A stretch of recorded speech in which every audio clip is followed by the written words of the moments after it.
आज हम बात करने वाले हैं 5 ट्रेंडिंग में चल रहे बाइक के बारे में। नंबर 5 पे आती है बजाज डोमिनार 400।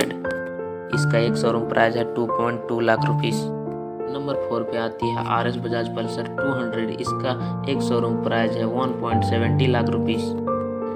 नंबर 3 पे आती है बजाज काही NS पल्सर। इसका एक शोरूम प्राइस है 1.68 लाख रुपीस। नंबर 2 पे आती है आमा MT-15। इसका एक शोरूम प्राइस है 1.95 लाख रुपीस। फाइनली नंबर 1 पर आती है KTM RC 390। एक शोरूम प्राइस है 3.14 लाख रुपीस। वीडियो पसंद आया हो तो एक प्यारा सा लाइक और चैनल को सब्सक्राइब कर दीजिए।